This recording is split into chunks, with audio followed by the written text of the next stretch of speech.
Alors, nous voilà pour le troisième workshop de cet après-midi. Vous êtes toujours très nombreuses derrière vos écrans et merci d'être là. N'hésitez pas à partager cette page ou à faire des commentaires, à poser des questions à nos intervenants qui sont là vraiment pour vous accompagner dans votre projet. Et là, je vais tout de suite accueillir Amélie Lutz et Camille Aluit du cabinet Sunnyside parce que nous allons parler d'un sujet qui, je suis sûre, vous intéresse tous, le bilan de compétences. Je suis certaine que beaucoup d'entre vous se demandent finalement qu'est-ce que c'est que cet outil. On en parle, on en entend beaucoup parler. On se demande souvent si c'est fait pour soi, combien de temps ça dure, comment on fait pour financer un bilan de compétences. J'imagine que vous allez nous expliquer tout ça. Bonjour Amélie et bonjour Camille. Merci Bonjour d'être avec Valentine. nous. On est Bonjour Valentine. voilà, on est ravis vraiment de vous accueillir et que vous puissiez nous parler de ce bilan de compétences qui, je suis sûre, intéresse nombre d'entre nous. Donc, je vais vous laisser présenter voilà, votre accompagnement et je vous retrouverai à l'issue de votre présentation pour échanger avec vous, remonter les questions qui seraient arrivées dans le chat ou les commentaires. Voilà, pour conclure après d'ici quelques minutes. Donc je vous laisse et n'hésitez pas aussi donc à me faire signe pour les slides que vous souhaitez diffuser. Je suis bien derrière mon écran et je vous entends et je vous vois. Si vous ne me voyez pas, en tout cas moi je vous vois. Voilà. À très vite. Je vous laisse. À tout de suite. Merci. Du coup, on va commencer. Donc, bonjour à toutes. Donc, un peu la thématique, avant de vous parler un peu en détail du bilan de compétences, on voulait d'abord vous parler d'une thématique qui nous tient à cœur, c'est réussir son arrivée professionnelle à Nantes. C'est vrai que depuis la pandémie, notre monde a changé et il y a eu beaucoup de déménagements. Et lorsqu'on déménage, que ça soit un choix choisi ou non, il y a quand même un sentiment d'isolement qui peut s'installer. Et c'est pas évident forcément de s'adapter à un nouveau environnement, de retrouver des repères, de reconstituer un cercle social. Et notamment, notre sujet de prédilection pour la journée, c'est vraiment arriver à trouver un projet professionnel dans une nouvelle ville. C'est pour ça qu'aujourd'hui, on va vous proposer en fait de réfléchir à 5 étapes. Vous proposez 5 étapes pour réussir votre installation professionnelle sur Nantes. Donc, pour commencer, on vous a prévu un petit sondage. Donc, alors Valentine, est-ce que tu pourrais diffuser la première diapo sur le sondage? Donc, la question est très simple, c'est combien pensez-vous qu'il y ait d'arrivées à Nantes par jour?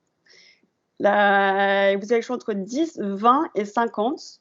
Et vous pouvez répondre en commentaire, à votre avis, combien il y a d'arrivées à Nantes par jour. Et Valentine,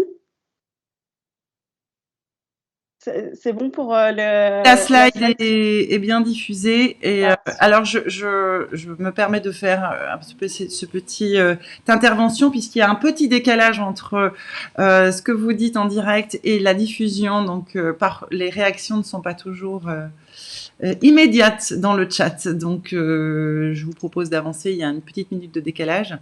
Et ben alors du coup, peut-être avant d'avoir les résultats du sondage, je vous propose qu'on se présente, Camille et moi. Donc je vais peut-être débuter. Donc en fait, peut-être pour commencer, je voudrais vous raconter mon histoire personnelle, comment je me suis retrouvée à Nantes. J'ai vécu quasiment toute ma vie dans la région parisienne et en 2020, j'ai décidé d'embarquer pour une nouvelle aventure. Et en moins de 6 mois, j'ai fait une reconversion professionnelle, acheté une maison en visio dans une ville que je ne connaissais pas et fait un deuxième enfant. Donc, vu de l'extérieur, ça peut vraiment sembler être un choix radical et un virage à 360 degrés. Mais ça, c'est que la partie en fait, visible de l'iceberg. En réalité, ça faisait depuis 5 ans qu'avec mon mari, on voulait partir de Paris et qu'on ne savait pas très bien où. J'ai lu mon premier livre de développement personnel, Comment se faire des amis, à 16 ans. Et puis depuis, j'en ai lu un sacré paquet. Et ce qui a vraiment provoqué ces changements en cascade très, très rapides, c'est juste en fait une question que je me suis posée. Et il faut savoir que j'ai plutôt un naturel assez anxieux et j'imagine toujours le pire. Donc, à chaque fois que chaque prise de décision est corrélée de dizaines de questions, de scénarios catastrophes où dont à la fin je finis toujours par mourir. Donc, la question que je me suis posée, c'était tout simplement quel est le coût de l'inaction? parce que j'étais pas forcément très épanouie dans ma vie parisienne. Et voilà. Et donc, quel est le coût de l'inaction? Cette question m'a beaucoup aidée à passer à l'action. Et c'est vrai que depuis que je suis arrivée à Nantes, j'ai rencontré pas mal de nouveaux Nantais. Chacun d'entre eux a sa propre histoire.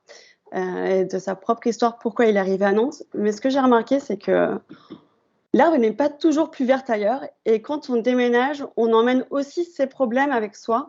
Et d'où l'importance de construire un projet et d'apprendre à identifier qui on est et où on veut aller. Donc, c'est un peu mon enseignement de ces premières années nantaises.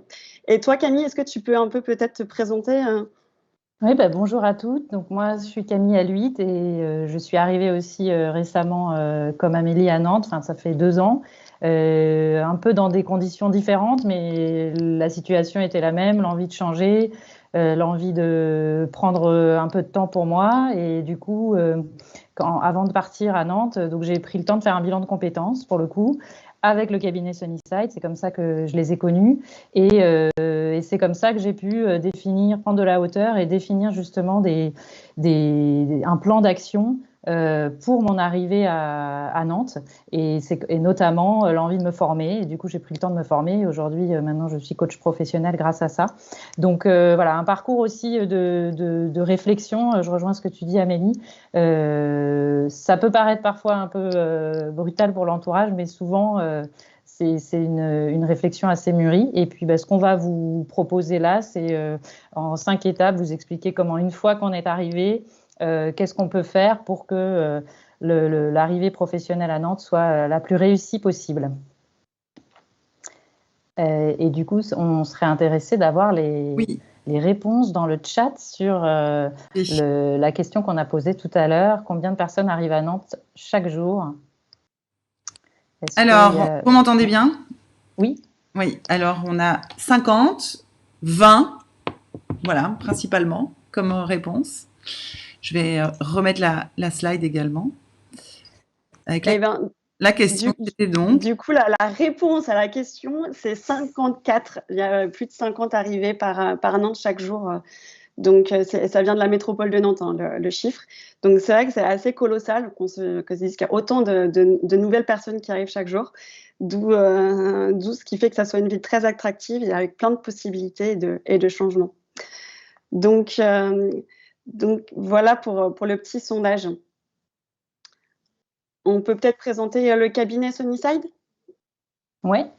Du coup, le cabinet Sunnyside en 2 mots. Et si vous souhaitez plus d'informations, n'hésitez pas ensuite à prendre rendez-vous avec nous ou à venir nous voir sur le salon jeudi. Donc, le cabinet Sunnyside, c'est un cabinet parisien. J'expliquais que j'avais fait mon bilan de compétences à Paris avec eux. Ils existent depuis 10 ans et ils ont démarré pas mal par des formations, de l'accompagnement à l'entrepreneuriat. Et depuis quelques années, ils proposent aussi du bilan de compétences. Il y en a une centaine qui ont été réalisées là, sur les 2 dernières années. Et aujourd'hui, le souhait, c'est de se développer à Nantes avec l'antenne nantaise. Et c'est pour ça qu'Amélie et moi, voilà, on est chargés de cette antenne et on est ravis de démarrer l'activité, notamment avec notre présence sur le salon aujourd'hui. Voilà.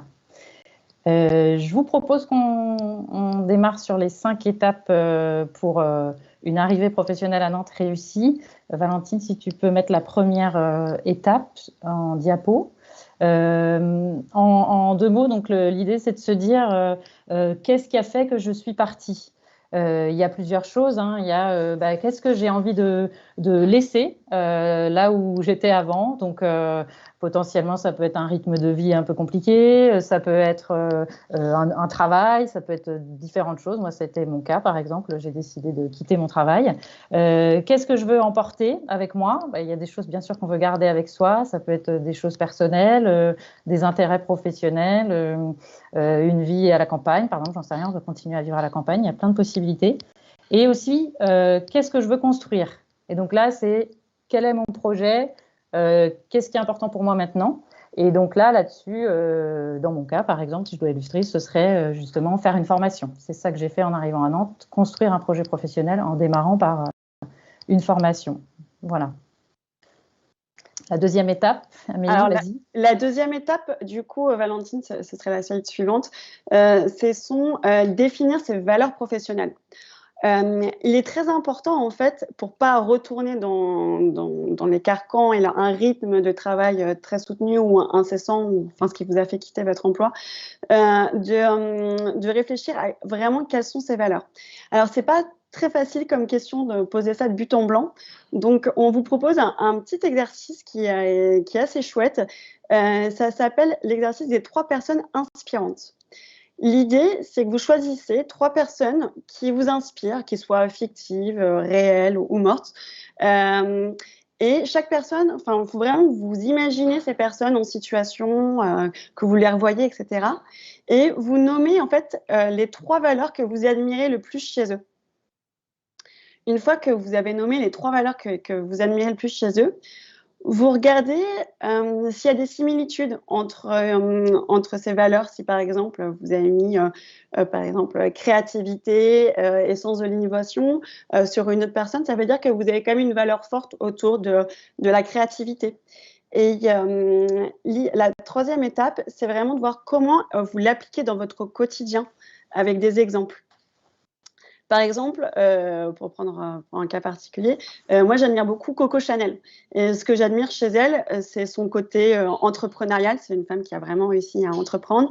Sa capacité à réinventer son monde et à être très originale, et sa persévérance.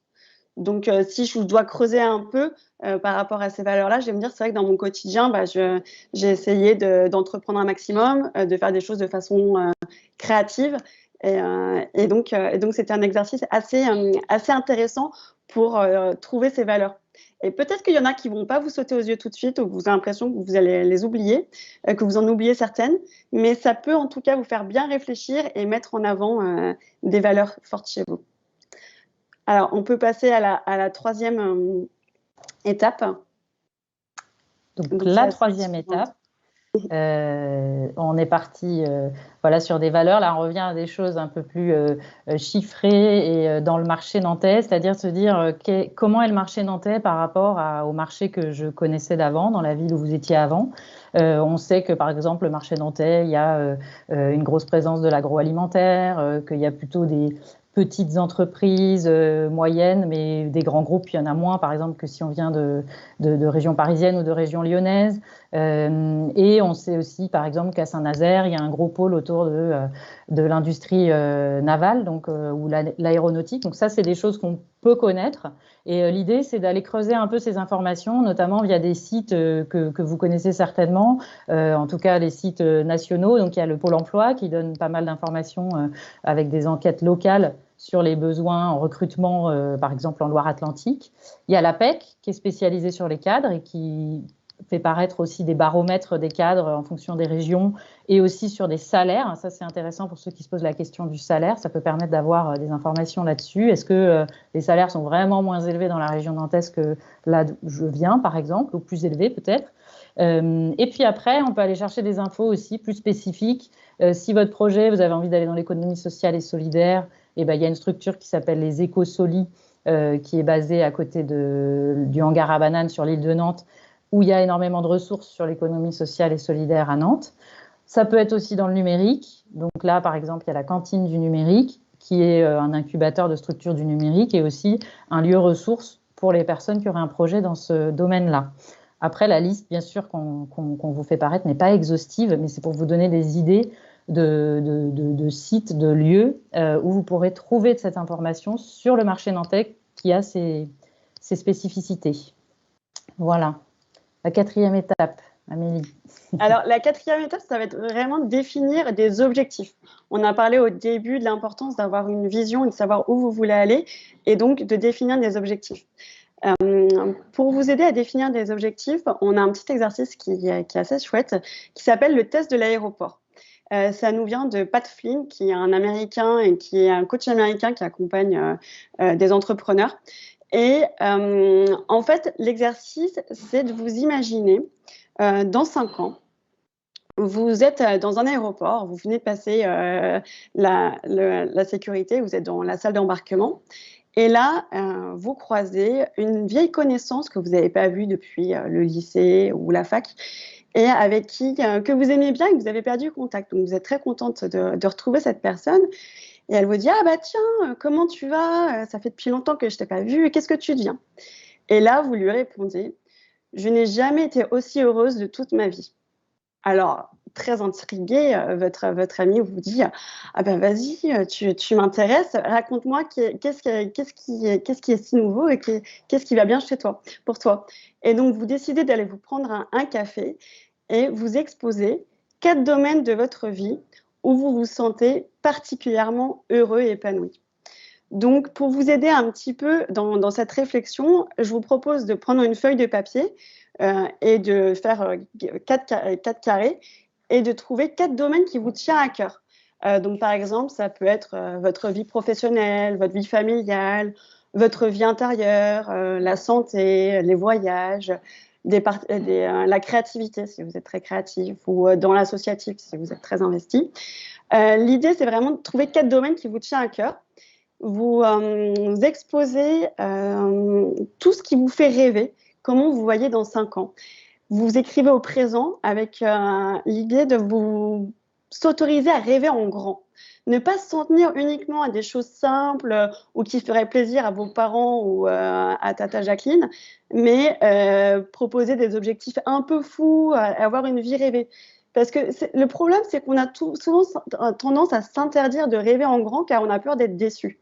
Mais le fait de rêver petit, bah, ça crée forcément une vie un peu plus étriquée. D'où l'importance de ne pas forcément avoir de limites dans vos choix et dans vos domaines que vous allez écrire sur ces quatre thématiques.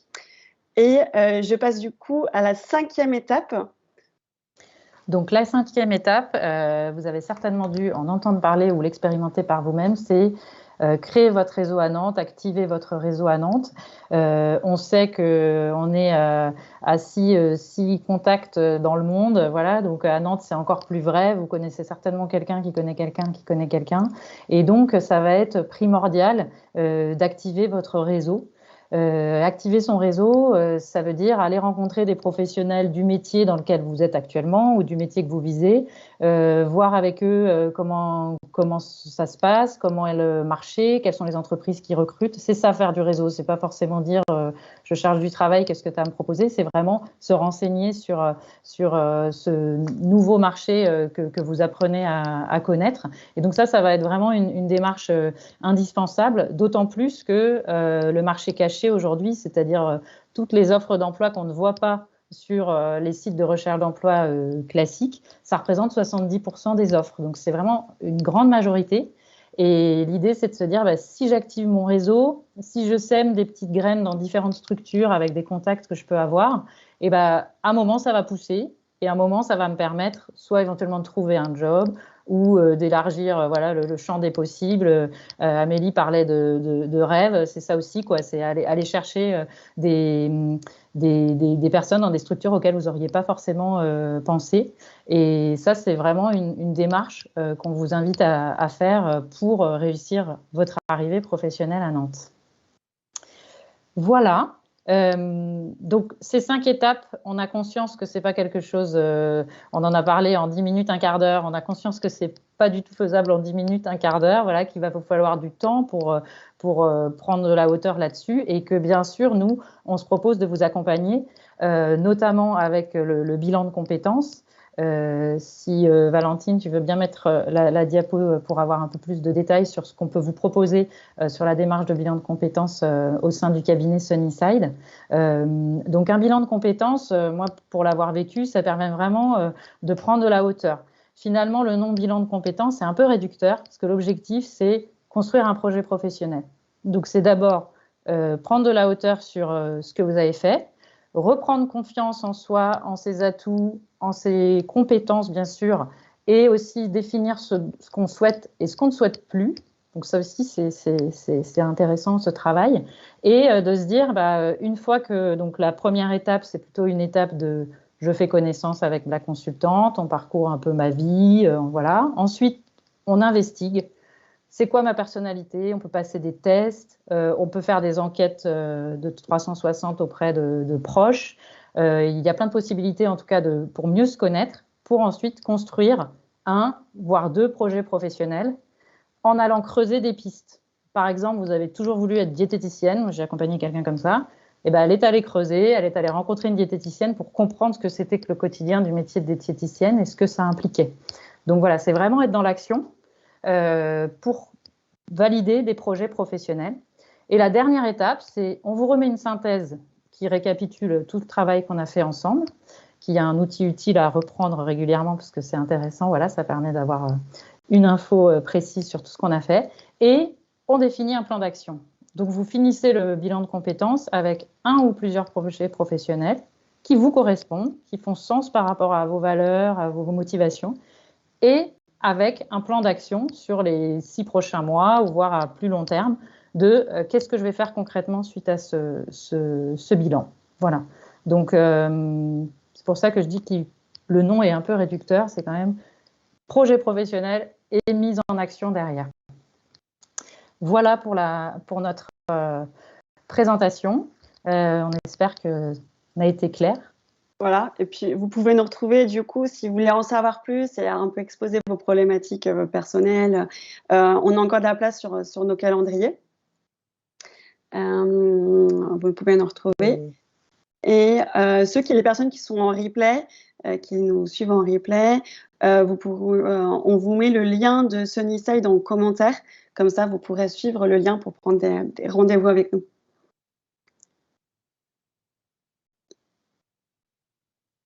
Alors, est-ce qu'il y a des questions? On passe peut-être au temps de questions-réponses. Alors, oui, c'était... attendez, je me remets avec vous sur l'écran. Merci beaucoup pour cette présentation très claire et cette première approche pour arriver à Nantes. Finalement dans toute ville, hein, c'est valable, mais c'est vrai que de pouvoir avoir ces étapes un peu clarifiées et d'avoir une démarche un peu concrète, parce que souvent on arrive et on ne sait pas trop par quel bout attaquer le sujet. C'était très intéressant. On n'a pas eu particulièrement de commentaires ou de questions sur ces étapes, ni sur l'accompagnement, sur le bilan de compétences. Donc je pense que les choses, c'est que vous avez été clair. En tout cas, c'est une présentation intéressante et dynamique à 2 voix. Et donc, je pense que beaucoup de choses ont déjà été évoquées. Je rappelle que vous êtes bien avec nous jeudi sur le salon. Et par ailleurs, vous évoquiez des rendez-vous. Ça veut dire qu'il y a encore la possibilité de prendre des rendez-vous? Oui, voilà. Complètement. D'accord. Donc on remet le lien dans le chat également pour que vous puissiez vous connecter facilement et prendre rendez-vous donc avec soit Amélie, soit Camille ou peut-être d'autres personnes de votre équipe qui pourraient vous accompagner. Les femmes qui nous écoutent, voilà. Merci en tout cas à toutes les deux pour votre participation et votre présence. Encore une fois, je pense que avec une arrivée, moi je suis assez impressionnée par le nombre de personnes qui arrivent et qui plus de 50 personnes par jour dans la région nantaise. Donc peut-être que des questions notamment sur le financement du bilan de compétences si vous n'avez pas je pense que vous n'avez pas évoqué ce point-là. C'est quand même le nerf de la guerre souvent. Si vous pouviez peut-être nous éclairer sur les possibilités de financement du bilan de compétences. Oui, alors le bilan de compétences, il a un coût de 1 950 €. Il peut être financé par le CPF. Alors, il faut regarder si vous avez un compte personnel de formation. Pour les personnes qui ne sont pas familières avec ça, je vous invite vraiment à vous rapprocher de nous pour qu'on vous expose tout ça et puis qu'on regarde un peu si vous avez votre tirelire. Il peut être aussi financé par Pôle emploi. On peut voir ça aussi. Quand il n'y a pas de CPF, Pôle emploi peut prendre une partie en compte. Pour les indépendants, il y a le FIPL, l'AGFIS, et puis il y a aussi les personnes qui sont en poste peuvent aussi se faire financer par leur employeur dans le cadre d'une négociation pour un départ ou pour autre, juste parce que vous avez un employeur qui est assez ouvert à ce genre de pratique. Exceptionnellement aussi, on propose une offre pour du coup les personnes qui suivent le salon et ce workshop. Alors pour les personnes qui n'ont pas de possibilité de financer par tous les moyens qu'on a évoqués au-dessus, on propose 10% de réduction. Donc, magnifique, hein, c'est un beau geste. Et merci de ce geste. Donc, je pense que c'est intéressant de bien le préciser parce que c'est vrai qu'un bilan de compétences, c'est une étape qui est souvent incontournable quand on fait le point, quand on est dans une phase de changement. Le CPF, donc, on entend souvent parler du CPF, donc c'est ce compte personnel de formation qui est crédité selon les expériences que vous avez pu avoir. Et c'est vrai que c'est vous qui avez la main dessus. Vous pouvez choisir comment flécher ce compte. Et donc, le bilan de compétences peut être financé par ce biais-là. Est-ce que ça se passe en présentiel avec vous, en distanciel, peut-être un peu des deux? Comment ça se passe généralement et quelle est la durée d'un bilan de compétences finalement? Alors, ça se passe effectivement en présentiel et ou en distanciel, je dirais, tout est possible. Le présentiel sur Nantes, c'est du côté de la préfecture, rue de Strasbourg. On a nos locaux à cet endroit-là, donc voilà, dans le plein centre de Nantes. Le distanciel, bon, bah, c'est classique et c'est possible effectivement de faire un mix. Il n'y a aucun souci. Maintenant, nous, on est totalement habitués des deux. Parfois, c'est mieux en présentiel, parfois mieux en distanciel. Il y a aucun souci. Et la durée, c'est en général 3 mois, c'est bien pour garder vraiment une dynamique. Après, s'il y a des vacances, des choses comme ça peut s'étaler un peu plus, mais 4 mois, c'est la version longue. Et donc, c'est bien de savoir qu'il va falloir y consacrer du temps, effectivement, du temps pour les rendez-vous et du temps entre les rendez-vous pour mener des enquêtes métiers, passer des tests de personnalité. Voilà, il y a un peu de travail à la maison aussi. Et ça prend aussi, de l'énergie parce que en général, ça accompagne un changement. Donc, faut le savoir. Mais de toute façon, on a un entretien préalable toujours. C'est vrai que dans le déroulé, j'ai omis de le dire, un entretien préalable qui est gratuit avec Amélie ou moi pour justement faire le point sur est-ce que c'est le bon moment pour le bilan de compétences par rapport à votre projet, par rapport à votre disponibilité. Voilà, donc de toute façon, n'hésitez pas, vous venez nous voir, on fait cet entretien préalable pour s'assurer que c'est bien le bon moment. Voilà, donc, et c'est totalement gratuit cet entretien. Merci en tout cas pour cet accompagnement, encore une fois pour le geste aussi que vous proposez aux femmes qui viennent sur le salon, qu'ils soient distanciels ou en présentiel. Je vous rappelle donc vous êtes bien là jeudi sur le salon de Nantes. Donc si vous avez envie, si vous venez d'arriver à Nantes, si vous êtes dans cette phase de changement, vous avez envie d'explorer si le bilan de compétences est une étape qui vous concerne et qui mériterait que vous vous y penchiez. Voilà, nous avons avec nous 2 expertes, Amélie et Camille, qui seront là pour vous accompagner. Et voilà, sachez que c'est des opportunités qu'il faut pouvoir saisir. Vous avez vu un accompagnement quand on arrive dans une ville ou bien quand on est dans une phase de changement, c'est souvent quand même recommandé. Et des outils sont là en place pour nous. Donc, merci encore à toutes les deux pour toutes ces explications très concrètes, très claires. Et puis, on se retrouvera avec joie jeudi. Et donc, vous avez encore des créneaux de rendez-vous disponibles aussi demain. Et demain. Donc, et cet après-midi aussi. Et cet après-midi aussi. Donc, franchement, c'est gratuit. N'hésitez pas, profitez-en. C'est là.